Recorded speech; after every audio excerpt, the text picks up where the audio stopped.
Halo sahabat LSN, kali ini LSN berkesempatan menjadi fasilitator dalam hal diskusi terkait dengan isu yang sangat menarik di kota Yogyakarta, yaitu tentang penyelenggaraan pendidikan. Nah, LSN memfasilitasi mempertemukan antara pemerintah kota dengan pemerintah DIY terkait dengan kebijakan atau rencana kebijakan yang akan dibuat oleh pemerintah DIY soal rancangan peraturan daerah tentang pungutan sekolah. Nah, dalam kesempatan ini ada respon menarik dari teman-teman pemerintah kota bahwa kebijakan itu dapat mengganggu kebijakan yang sudah dibuat oleh pemerintah kota terkait dengan jaminan pendidikan daerah, di mana melalui program tersebut setiap masyarakat kota Yogyakarta akan dijamin oleh pemerintah melalui APBD untuk menyelesaikan sekolahnya. Berikut respon dari beberapa anggota DPRD Kota Yogyakarta dari Komisi A terkait dengan rencana kebijakan tersebut.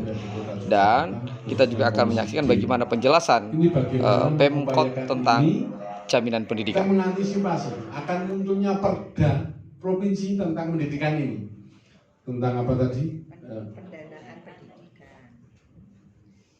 Tentang pendanaan pendidikan. Ini kita sudah mengantisipasi apa yang kita lakukan terhadap masyarakat kota, apa yang disampaikan dengan sekolah-sekolah tadi sudah kita penuhi, walaupun ada 1-2 hal itu masalah yang sangat wajar, tetapi pada pelaksanaan kita sudah jauh.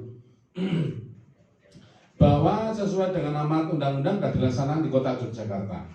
Jadi dari APBD kurang lebih 1,9 triliun, kita di Dinas Pendidikan kurang lebih di angka 430 miliar.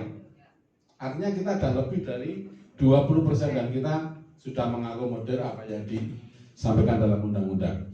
Yang kedua, pertemuan hari ini kan rasanya hanya masalah shock.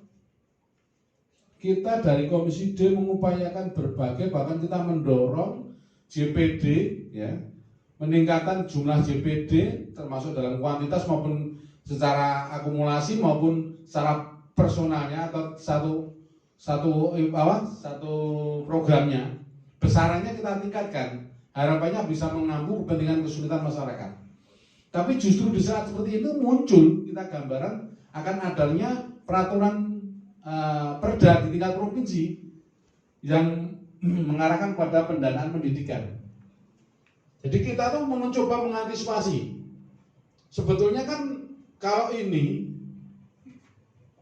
di kota itu dengan asumsi yang kita lakukan,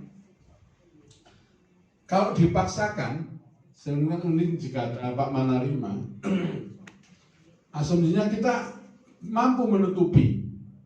Tapi karena ini peraturan ini mengikat di provinsi DIY, dimunculkan oleh DIY, ini akan menjadi kendala di daerah lain.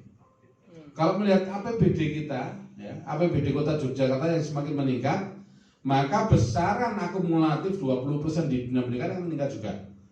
Artinya ini senyampang dengan kebutuhan yang disampaikan apapun yang akan diputuskan oleh provinsi, hanya saja di daerah lain. Ya. Jadi saya mencatat permasalahannya ini menjadi kompleks. Kita sudah saat ini yang disampaikan oleh Mas Harif tadi bahwa Yogyakarta itu benar-benar membawa predikat pendidikan terbaik di kota Yogyakarta. Kita perlu mempertahankan itu. Dan itu tidak mudah, sampai di Dinas Pendidikan itu harus mengadakan ASPD untuk menjaring PPDB dengan mengadakan ujian. Ya, untuk apa? Untuk memudahkan penjaringan PPDB-nya. Yang kedua, permasalahan yang kedua yang dialami oleh negeri dan swasta, silakan tengok di bawah. Ya, program nasional yang diluncurkan di kota Yogyakarta cukup mengamburadulkan kota Yogyakarta, ya, terkait dengan zonasi jarak, ya, sehingga SMP 5 nambah 1 tahun untuk persamaan dulu. Ini real ini, gitu loh.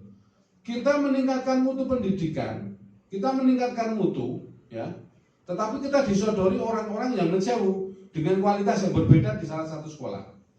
Ini memang dampak di pendidikan juga. Yeah. Lalu ketika kita harus muncul saat ini, ya, ini kami mengharapkan juga, kami akan menangis, Bu, mohon maaf, kami dari Kota Yogyakarta, kami mengupayakan untuk melindungi warga masyarakat kami di Kota Yogyakarta. Bagaimana ini tidak menjadi kendala di Kota Yogyakarta. upaya kami yang seperti itu. Setelah ini melalui kajian hari ini, AGD hari ini, maka secepatnya nanti kita akan memunculkan masalah di pansus untuk itu. Jadi kita sungguh-sungguh kalau syukur-syukur itu karena secara mohon maaf Bu, kalau Ibu melihat dari hasil kajiannya dengan angka nominal minimal pendidikan yang tertemu di masing-masing sekolah tadi, tingkatan SMA, SMK, SMA dan lain-lain tadi, tapi tengoklah di bawah, ya, kasihan saudara-saudara kita yang lulus sekolah swasta ini, mereka menangis gara-gara zonasi jarak, dia nggak komandan murid, ya, ketika ada bos, justru mereka berpikir bahwa bos sudah lunas, sehingga orang-orang yang sekolah di swasta, orang tuanya nggak mau bayar sekolah. Dan presentasi yang ada di lapangan justru orang-orang mampu yang nggak bayar. Kami lihat di bawah, begitu kompleks masalah pendidikan ini kalau kita mau tuntaskan. Ketika ada muncul masalah dari akan-akannya perda ini, kami pegang kepala, aduh apa meneh. Karena masyarakat kita, ya, dengan kondisi yang dibebankan seperti ini hanya kasarannya ikhlas dan lain-lain cukup berat Bu. Silahkan data itu dikonversikan kepada sekolah swasta, berapa sih sekolah swasta ini yang tidak membayar? Sehingga kami mendorong apa yang di dalam JPD kami mantan JPD. Itu apa? Bagaimana ini bisa meringankan pembiayaan dan sekolah bisa tetap operasional dengan baik, siswa tidak malu karena dikejar-kejar. Kita menunjukkan program JPD, jaminan pendidikan daerah, ya, besarannya dari pembayaran SPP sampai dengan tunggakan yang lain dengan ijazah. Ini yang kita harapkan. Maka hari ini kami berharap agar nanti program yang ada di provinsi ini tertunda, belum saatnya. Karena sudah ramai duluan sebelum ini terintis gitu loh. Jadi di media sudah diplok akan ada ini, takutnya masyarakat bayar meneh. Kami justru mengkritisi. Kami berupaya dengan apa yang disampaikan kemarin dari teman dari Kemendagri kemarin, pendidikan gratis, kita menghadapi satu kendala bahwa pendidikan tidak gratis. Padahal di tahap yang lalu Mas, kita ada bangga sebagai DPRD Kota Yogyakarta. Kenapa? Pendidikan gratis, tapi ada komanya untuk yang negeri, kan gitu. Tapi ternyata ya kan, kalau sekarang ini diubahkan ini, itu kita mundur, kita justru mengalami kemunduran. Gitu loh. Harusnya kan kita ini negeri sudah gratis, bagaimana dengan kualitas swasta kan gitu. Artinya ada peningkatan, artinya apa yang disampaikan target pendidikan bahwa pendidikan gratis tercapai. Tapi dengan munculnya ini, walaupun hanya masa dalam tahap pembahasan, tapi masyarakat sudah riuh rendah. Nah ini karena itu kami fokus aja, Mas Syarif. Fokusnya bagaimana mensikapi ini. Disampaikan tadi oleh provinsi seperti ini, konsepnya sampai sejauh mana toh perda ini akan jadi perda, nggak diperdakan. Lalu bagaimana kesiapan dari Dinas Pendidikan Kota Yogyakarta? Itu aja Mas. Atau Oke, kita lanjut ke UPT, JPD. Monggo Pak. Kita butuh penjelasan sekomplitnya. Dinas Pendidikan, UPT Jaminan Pendidikan Daerah. Ya. Oke, baik. Terkait dengan dasar yang dijadikan kajian ya. Mungkin perlu berkoordinasi dengan kami agar yang menjadi dasar itu tepat ya, karena ada beberapa angka yang keliru. Jadi mohon ke tempat kami untuk kemudian penyesuaian data, karena itu tadi keliru. Contoh perwal yang nomor 10 itu sudah dicabut. Ya, perwal nomor 10 itu kemarin kita mencoba untuk mengkaji terkait dengan penerima PIP, karena kan bansos yang kita luncurkan di Kota Yogyakarta itu terkait dengan jaminan pendidikan daerah. Kita ingin berkeadilan bahwa yang menerima PIP itu besaran jaminan pendidikannya tidak sebesar yang non PIP, tapi ternyata peluncuran PIP itu, penerimaan PIP itu kepada SD, SMP, sama SMK itu ternyata tidak pasti tidak ada kepastian data ya. Jadi kami ingin butuh data itu bahwa mana toh penerima PIP, sehingga kami ingin menyandingkan dengan data KMS.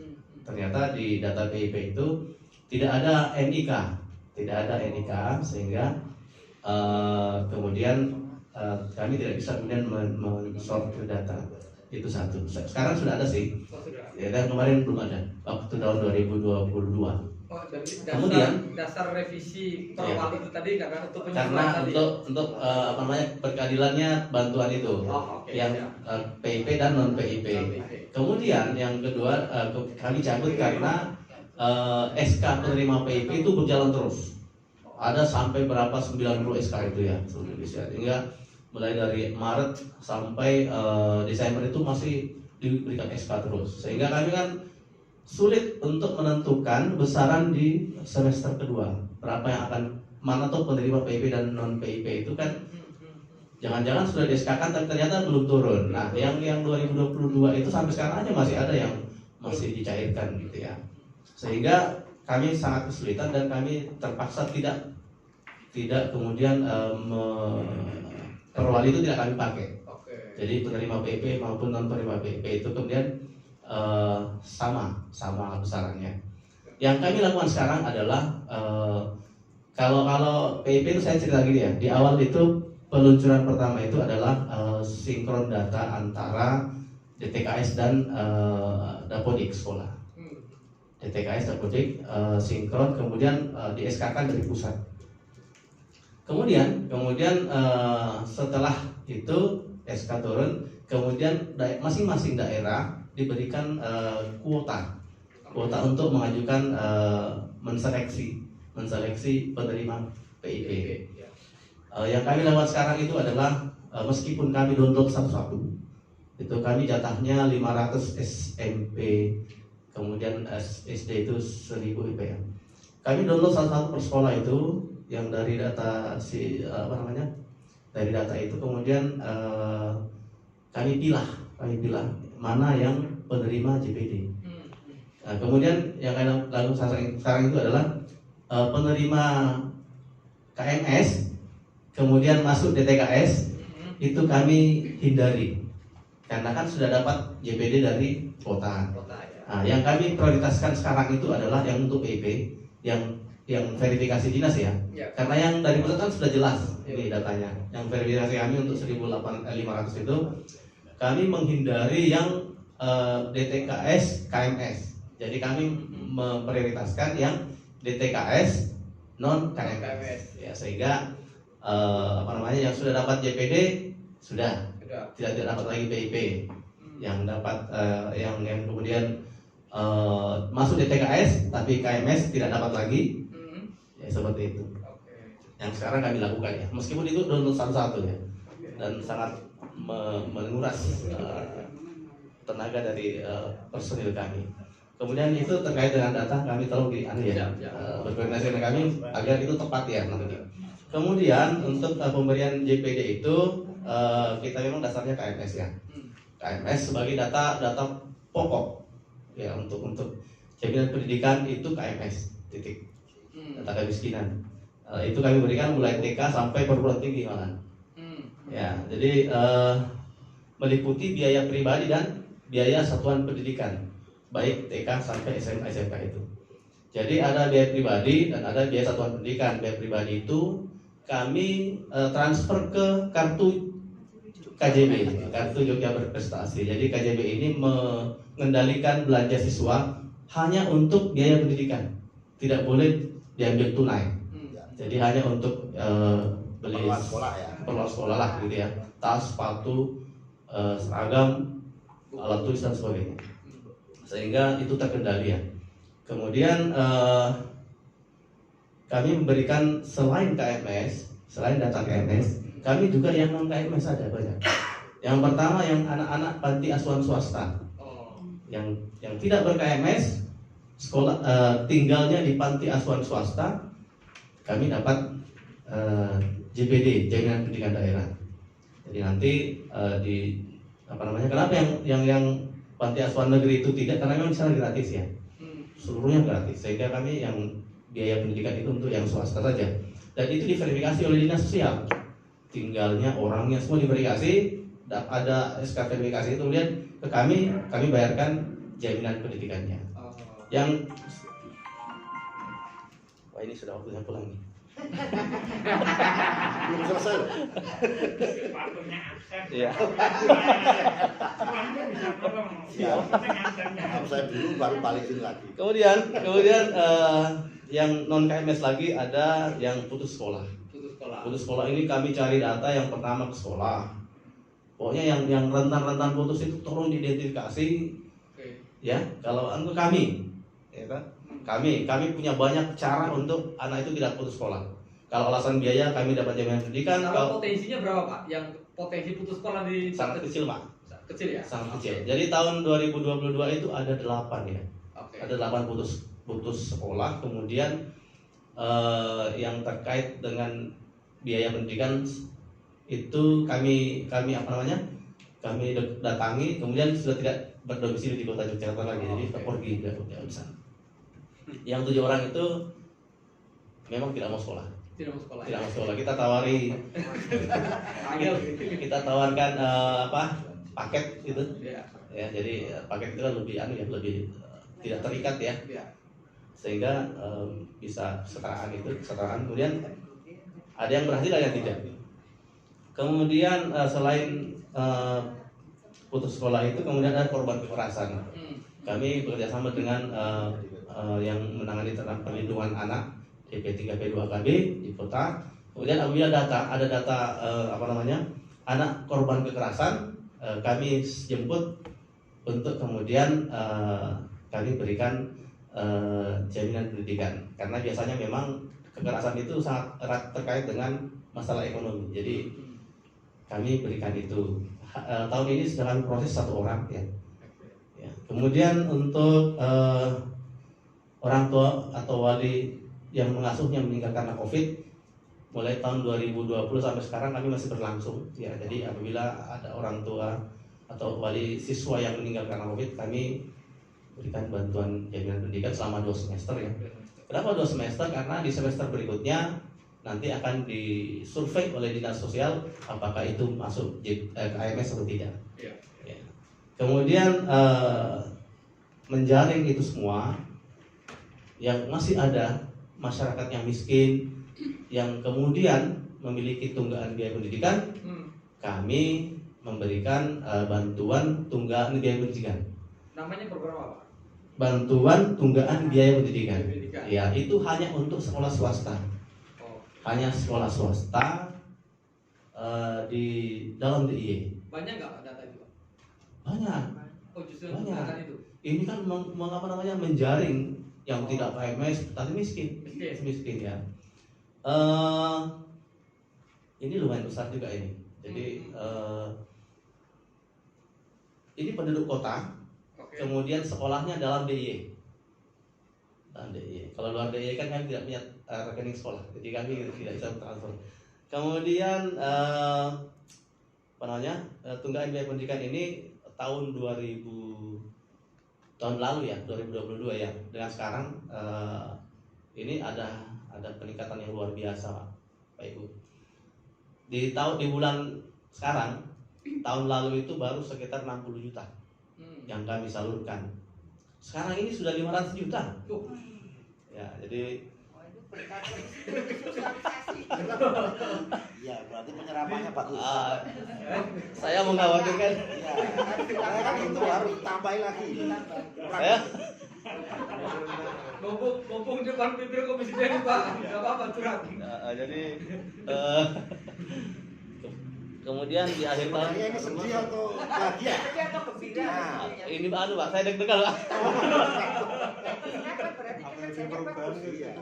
Di akhir tahun 2022 kemarin itu 800 juta ya, 800 juta serapannya.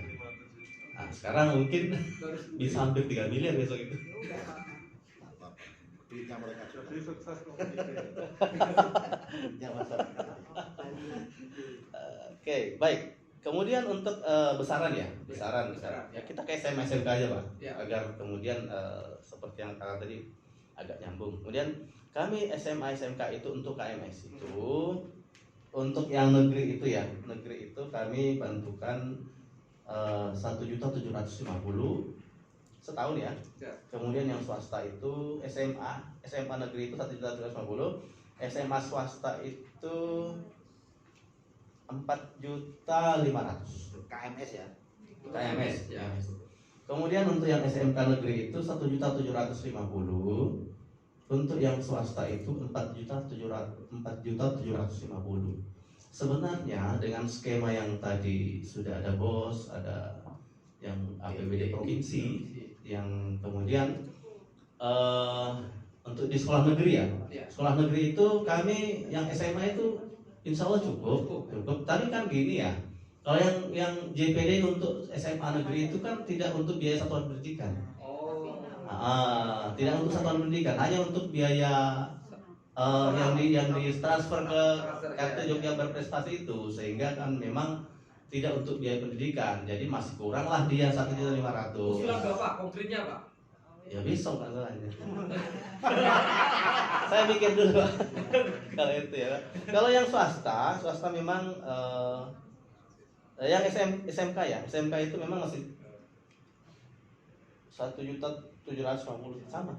Hanya untuk biaya pribadi. Biaya pribadi ya. Iya, jadi masuk KJB itu. Memang sehingga memang ada diskusi ya, ada diskusi dengan provinsi waktu ada pengalihan dari kota ke provinsi, itu memang seluruh tunggaan biaya pendidikan saat itu dibayarkan langsung.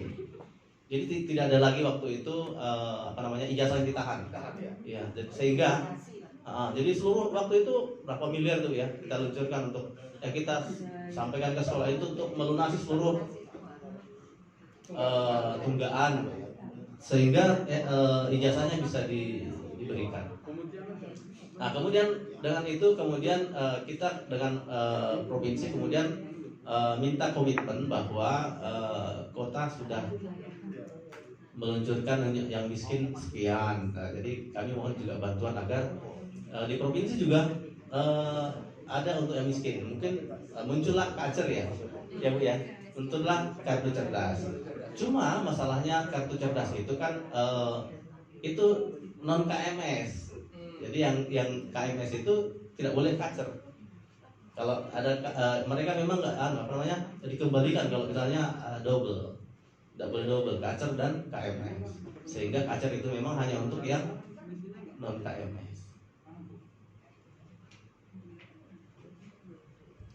Saya kira itu dulu sebentar ya. Ke depan kita lebih dalam lagi terkait dengan kegiatan pendidikan ini. Terima kasih. Kita juga ingin dengar dari dinas sosial sebenarnya. Di dinas sosial soal tadi bagaimana proses warga yang dianggap tidak mampu tadi akses masuk dalam JPD. Itu bisa ya KMS. Mekanisme pengajuan JPD. Yang untuk keringanan Keringanan. Kalau untuk keringan biaya pendidikan, keringanan sudah disampaikan apa saja yang diperlukan. Salah satunya itu jelas KTP kota dan domisili di kota Yogyakarta, karena kan ada survei. Kita tim dari kita nanti TKSK turun ke masyarakat untuk melakukan survei.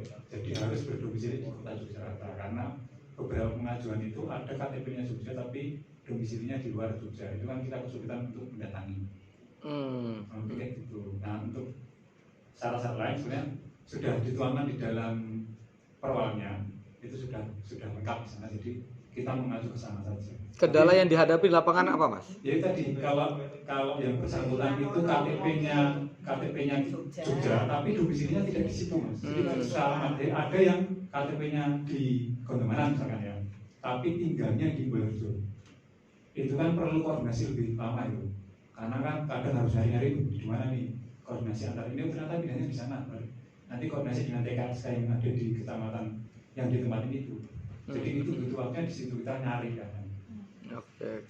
Itu kalau yang misalkan masih di situ cuman sama kecamatannya hanya beda kontrakannya gitu masih nggak masalah, cepat nyari. Tapi kalau yang sudah beda kecamatan itu yang kadang agak kesulitan nyarinya.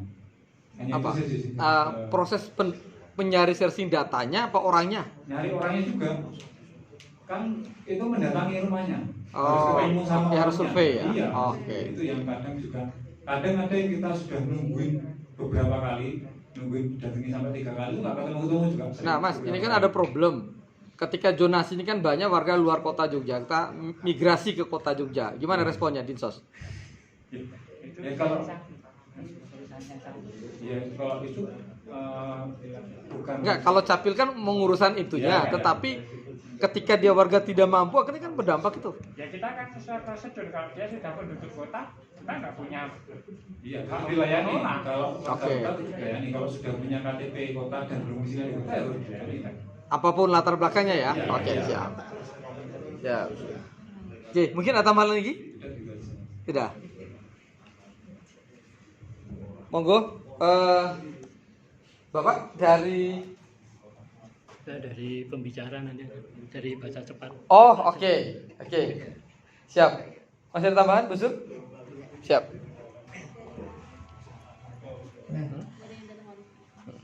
Siap. Jadi kalau tadi UPT JPD sudah memaparkan, sebetulnya permasalahannya itu sederhana. Jadi yang tadi kan hanya ada biaya personal sebetulnya kalau yang SMU SMK.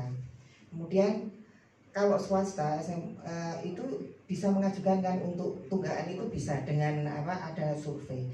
Tapi yang ini negeri ini tadi dengan adanya ini karena saya membaca sudah ada pergubnya. Jadi nanti kalau yang negeri ini ada tunggakan pada saat dia dipungut. Nah ini permasalahan ada tunggakan orang yang tidak mampu. Nah ini yang menjadi permasalahan karena kan tidak bisa dibantu oleh jaminan pendidikan daerah. Permasalahannya itu sehingga ini kan harus dicari solusi bagaimana kita bisa menolong yaitu anak-anak SMU SMK negeri yang miskin ini tidak masuk di dalam KMS tapi dia menunggak. Nah ini loh karena tidak bisa tadi JPD itu membantu itu ya karena dia sudah di negeri. Oke. Nah permasalahannya itu sebetulnya. Kalau provinsi gimana Bu? Masuk nggak kira-kira Bu? Untuk yang negeri, yang tunggakan nggak bisa ya Pak? Repot ini. Jadi Teori, negeri itu kan tidak ada biaya. tidak ada biaya, ya harus teorinya. Ada beban. Ada beban. Karena Ada beban.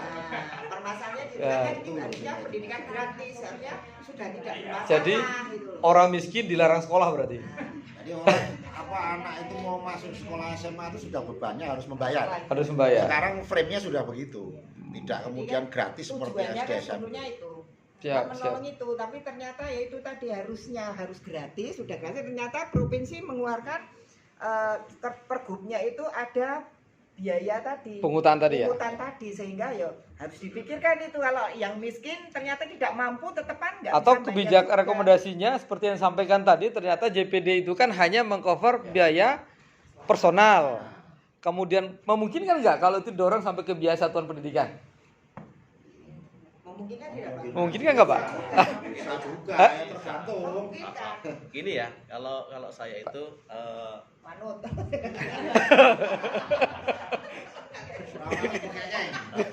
kalau gini ya, kalau usulan kami ke provinsi itu kalau Ya. bisa itu ada subsidi silang gitu ya. Oke. Jadi kami tetap dengan skema ini bahwa kami menganggap bahwa yang di sekolah negeri itu tuntas. Ya. Tidak ada lagi beban ya. Dan memang kan sekarang itu di sekolah di SMK negeri itu kan masuk dulu baru dirembuk biayanya. Nah, dari situ kemudian nanti kan ketahuan ya. si A ini Kemampuannya berapa, si B berapa, si C berapa, sehingga dengan skema yang tidak sama itu kemudian yang miskin bisa lebih ringan, yang kaya bisa lebih banyak. Saya kira seperti itu. Iya, jadi tidak kemudian sama rata, sehingga orang yang kemudian miskin dan tidak ber-KMS pun tetap bisa terjamin sekolah di situ gitu loh. Ya, karena ada pembayaran yang tidak sama tadi itu besarannya. Itu masukan Bu bisa aja harus diatur dalam perda itu tadi. Ya. Oh siap. Saya mencoba menanggapi terkait yang perda tadi ya, pendanaan bayar itu akan diberlakukan dengan ketentuan seperti ini Pak. Hanya apabila biaya operasional itu kurang. Artinya program di sekolah itu dihitung benar habisnya berapa, terus dana yang sudah diperoleh dari BOS berapa, kemudian dari APBD berapa, itu dihitung. Dan yang boleh dimintakan itu hanya selisihnya, selisih kurangnya. Bu, tapi apakah itu tidak membuat ada celah baru terjadinya pungutan liar? Yang boleh dibiayai itu yang sudah ada di APBS Pak. Jadi sekolah menyusun program dalam APBS, di mana di situ kan sudah ada hitungannya.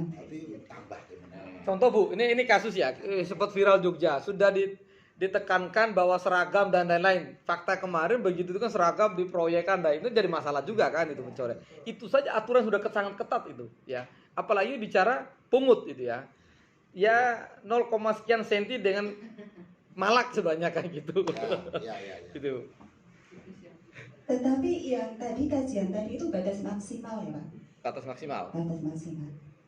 Jadi ada selisih di situ, baru selisihnya itulah yang direncanakan untuk ditarik.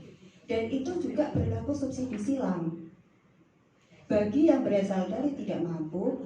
Dan tidak mampunya ini juga kita harus ada bukti, karena tidak sembarang orang mengaku tidak mampu. Sebenarnya dia tidak bukannya tidak mampu, tetapi tidak mau. Gitu ya. Mungkin ini yang kebanyakan sebenarnya dia mampu tetapi tidak mau. Dengan kita benar-benar membantu untuk yang tidak mampu. Nah, untuk yang tidak mampu ini, kami memang mensyaratkan bahwa yang bersangkutan itu terdaftar dalam program pengentasan kemiskinan yang dikeluarkan oleh Dinas Sosial. Kenapa kami pakai itu? Karena selama ini itulah satu-satunya data yang diakui oleh pemerintah. Bu, saya kemarin ya sempat diskusi dengan beberapa daerah yang baca datanya ya, daerah-daerah yang sudah mampu menyelesaikan gratis sebenarnya. Bu, kalau hitungan potensi APBD-nya DIY untuk mengcover tadi data jumlah siswa yang kurang lebih ada 20.000 tadi, masa nggak mampu Bu APBD DIY untuk menggratiskan? Yang negeri loh ini, di luar swasta. Sisa. Ya. Gimana Bu? Kalau beda lagi Pak. Untuk mensejahterakan rakyat. Iya, tapi itu kalau itu untuk sekolah budaya swasta bisa, SMK itu DAIS juga bisa masuk. DAIS itu sebenarnya sudah membantu kita, yaitu dengan beasiswa kartu cerdas. Itu sekarang sudah dialokasikan melalui DAIS. Kebetulan kartu cerdas kita tahun 2023 sempat saja ke Fresh money atau seperti untuk keperluan sekolah? Untuk personal. Personal. Ya, artinya fresh money atau untuk keperluan sekolah? Sama kayak KJB. Tujuan kita untuk keperluan sekolah. Keperluan sekolah. Nah, itu yang selama ini memang kami masih anak itu bebas mengambil. Tadi ada dari JPD itu jadi semacam referensi bagi kami bagaimana agar itu terkendali. Jadi kota bisa jadi contoh provinsi juga. Bisa kerjasama. Nanti CSR-nya kasih ke sini ya. Jadi kota luar biasa. Oh iya. Iya Pak, kota luar biasa. Kami banyak belajar juga ya. Kita harus banyak belajar dari berbagai daerah juga. Tanya ya Bu ya, boleh tanya ya? Boleh. Ya. Tanya. Ibu menjawab. Gini, satu sisi ada ya pembayaran dari siswa ya. Saya tanya apakah selama ini dana yang bos pusat maupun bosda dari provinsi itu apakah habis? Jangan-jangan ada silpa gitu loh, tidak semua ter-SPJK ternyata masih bayar. Nah itu kan pembayaran harusnya dihabiskan dulu dana itu baru kemudian memakai. Iya, saya pernah mencermati ya, ini maaf ya. Saya pernah mencermati ternyata yang digunakan adalah iuran, tapi masih ada silpa Bosda. Bosda provinsi itu loh. Iya, jadi kan harusnya yang digunakan itu dulu karena pemerintah dulu. Ada celah. Iya. Bukan hanya celah itu Pak, ruang itu Pak. Nah, nanti Bos dan APBD itu kan pakai SPJ Pak, sehingga kan memang pengajuannya dan SPJ kan agak berat ya. Oleh sekolah itu masih kesulitan untuk itu. Kemudian kalau iuran dari orang tua itu kan lebih luas penggunaannya, sehingga bisa habis yang ini. Yang ini masih silpa gitu loh. Silpa. Betul. Ya. Transparansinya antara Bosda dengan iuran-iuran yang dari siswa itu kan. Nah, ini kan menjadi PR. Ya. Ya, terkait itu memang ada beberapa sekolah, tapi kasuistik ya Pak ya, itu tidak semua seperti itu. Jadi kami di dinas itu juga sudah menekankan untuk memaksimalkan BOS dan APBD untuk yang negeri. Maksimalkan penggunaannya, karena untuk sekarang kalau ada silpa itu akan mengurangi nominal BOS di tahun berikutnya. Demikian juga untuk pelaporan yang terlambat itu juga akan kena sanksi dengan dikurangi dengan persentase. Jadi untuk semester 1 seandainya laporannya terlambat itu akan mengurangi nominal di semester berikutnya. Kemudian kalau dikurangi nanti masuk dong kekurangan biaya itu ke iuran. Ya. Berarti tambah besar lagi iurannya nanti. Ya benar. Ya. Kan ada margin akhirnya kan? Ya. Jadi karena bantuannya kurang, nanti kan kekurangan ini diambilkan dari sumbangan. Pungutan tadi ya. Iya, kalau mereka di punishment berarti kan harus ada tambahan biaya dong dari tempat lain. Ya, jangan sampai itu terjadi gitu loh. Iya. Yang saya untuk terkait hal tersebut, ini kan peraturan ini berlaku secara nasional ya Pak ya, yang BOS itu. Jadi untuk DIY sendiri setiap bulan kami sudah melakukan rekon. Jadi kami berusaha untuk istilahnya memantau penggunaan dana mereka juga, gitu. Semampu kami berusaha untuk itu. Kalau dilalah ada kasus ya, itu sudah di luar kita sudah berusaha semaksimal mungkin. Dan BOS memang berlaku untuk nasional. Kemudian tadi yang gratis itu Pak, saya kira gratis itu menurut saya kok kalau kita itu sudah menerapkan wajar 12 tahun nih. Sementara kita kan baru wajar 9 tahun ya. 12 tahun? Kayaknya belum. Sudah 12. Atau mungkin ya di kota ya Pak. Kota sudah 12 tahun. Kalau di provinsi itu kayaknya masih 9 tahun. Oh. Ini pemahaman semua masih berbeda-beda ini. Frekuensinya yang beda. Jangan-jangan kajian soal pungutan tadi terjebak masih 9 tahun, sementara beban yang kota hitung ini sudah 12 tahun. Nah, ini bisa jadi Tapi wajib belajar itu nasional juga. Nasional, ya. Enggak, artinya dasar perumusan kebijakan untuk tadi pungutan tadi itu dasarnya 9 tahun. Ya, tapi undang-undang harus berjalan 12 tahun ya 12 tahun. 12 tahun. Tapi secara nasional kayaknya baru 12 Pak. Sudah ya. Makanya kota itu kan 12 tahun kan berarti sudah selesai. Maksudnya itu kalau sampai S1 SMK itu yang negeri itu berarti sudah selesai. 12 tahun kok 9 tahun mana? Di kota 12 tahun. 12 tahun. Makanya masa turun lagi 9 tahun. Hanya saja daerah lain belum. Ya. Sehingga ketika persepsinya digabungkan nggak sama. Itu sejak 2015 sudah diterapkan. Ya, ini kan berbicara dalam lingkup DIY kan ada kabupaten yang lain. Iya. Yang notabene mungkin belum melakukan sama dengan 12 tahun. Saya pikir sama Pak, karena sudah alokasi 20% pendidikan itu dasarnya salah satu ada beban 12 tahun tadi itu. Itu. Nanti kami sampaikan ke siap. kami. Siap. Nggih. Monggo Pak Fahmi mungkin mau nambahkan? Sampun? Oke. Belum sah kalau Pak Fahmi belum ngomong. Dan saya sampaikan ketika rapat di komisi mungkin sudah dirangkum atau menjadi pembahasan. Terkait yang pertama yaitu CPD ini terkait dengan Busda, itu sering saya juga menanya khususnya kepada sekolah swasta. Jadi Busda ini idealnya kira ning kota untuk bisa untuk yang tingkat SD, tingkat SMP gitu. Ternyata juga yang saya banyak kelasannya malah bingung, yang penting oke, yang penting ditambahin.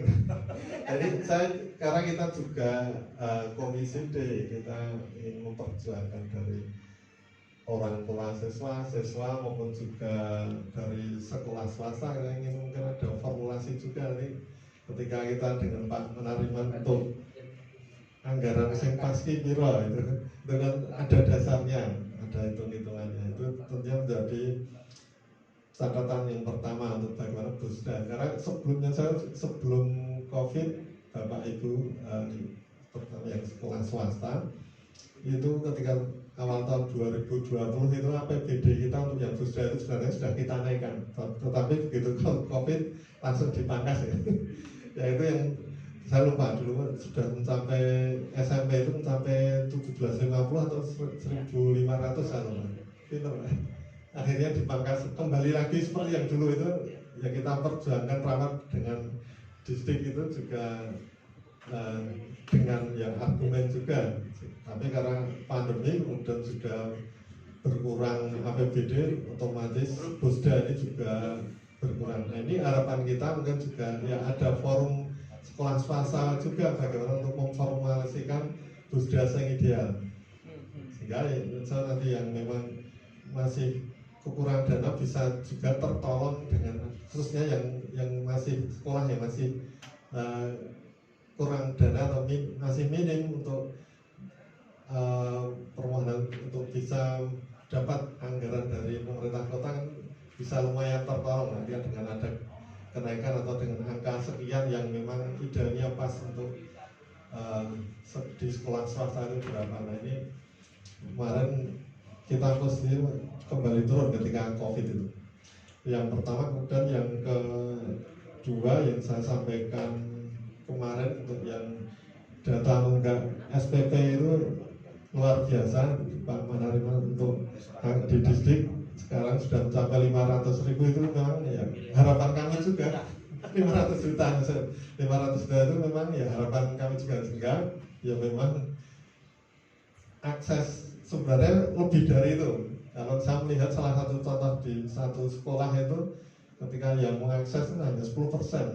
Ini kan dengan kita ada angka 1.032.000 yang 1.032 juta yang kita anggarkan di APBD itu kemarin baru terakses 857, masih 83%.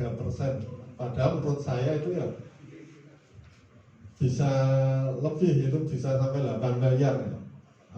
Anggaran yang sebenarnya yang bisa untuk mengcover khususnya sekolah swasta baik di kota maupun di dalam DIY itu terkait dengan siswa kita yang non KMSC satu kota Yogyakarta itu sangat besar, mungkin bisa sampai 8 miliar sebenarnya.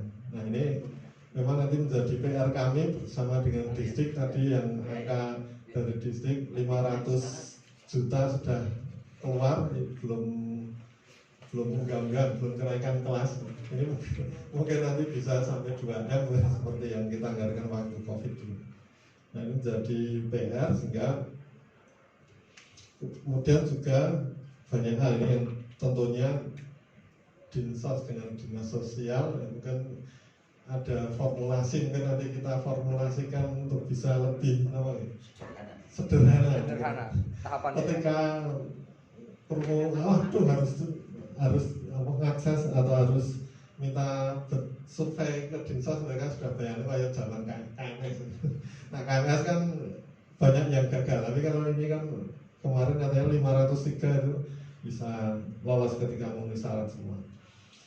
Nah kemudian juga untuk yang orang tua, jadi mungkin juga ketika utangnya atau tunggakannya banyak di sekolah wis males mending tiarap seperti itu. Nah, ini tentunya tugas juga sekolah bagaimana nanti mungkin membuat pokja Bapak Ibu semuanya, pokja tidak hanya bendara yang umat yang nagih-nagih terus, mungkin pokja dengan guru juga untuk yang membangkitkan semangat orang tua siswa yang untuk ngangsur atau bahkan juga untuk bisa mengakses anggaran di APBD Kota Yogyakarta. Seperti yang saya sampaikan tadi, salah satu contoh hanya 10% yang mau mengajukan, padahal sudah terbuka pintu lebar yang sebenarnya sangat mudah.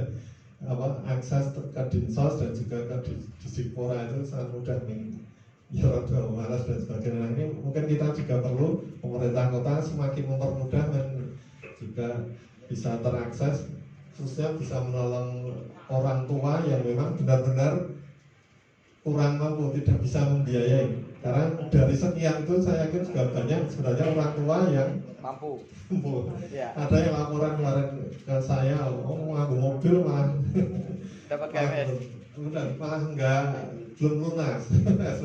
SPP-nya belum lunas. Yang anak yang orang tuanya biasa malah tertib. Nah, itu ada laporan dari salah satu sekolah. Ya. Kemudian juga itu tadi mungkin orang tua selain itu juga mungkin enggan atau gengsi juga bahan karena dadak nih Pak RT Pak RW, padahal syaratnya memang harus ke Pak RT Pak RW. Kemudian berikutnya juga, nah ini memang menjadi ketika kita mensosialisasikan tunggakan biaya sekolah, dinas pendidikan mensosialisasikan waro-waro kayak PPDB itu jadi tidak mendidik. Woro-woro itu tentunya semua ini ngeblong ya. Nah ini memang tapi perlu bagaimana soft, woro-woronya soft mungkin lewat sekolah aja. Jadi kadang kita melihat ada sekolah yang nggak mau, sekolah swasta yang nggak mau tahu. Kan mereka dulu soal ujian, kemarin ada yang di JPD itu saya ngelos dada. Soal ujian penting dulu. Lunas lagi tak naik kartu ujian nih sampai hari hanya itu ada yang harus melunasi. Sekolah tidak tahu melunasi, ada yang laporan saya, melunasi nyileh tontonnya 2 bulan nyileh SPP-nya nyileh tontonnya kan sangat ngeres. Jadi kita akan ingin memisahkan nanti Bapak Ibu terutama yang di sekolah swasta ingin kewajiban siswa atau hak siswa itu untuk belajar, kemudian yang kewajiban orang tua itu yang ngangsur, melunasi atau mengakses program yang keringanan tunggakan, sehingga jangan sampai nanti secara psikis siswa yang sudah kencang belajarnya nanti malah kendor ketika mungkin ada orang tua yang memang tidak mampu atau mungkin ada orang tua yang mampu tapi tidak segera membayar SPP gitu. Nah mungkin dari saya seperti itu ini memang ya perlu formulasi khusus dan juga pembahasan lebih lanjut Pak Sarif.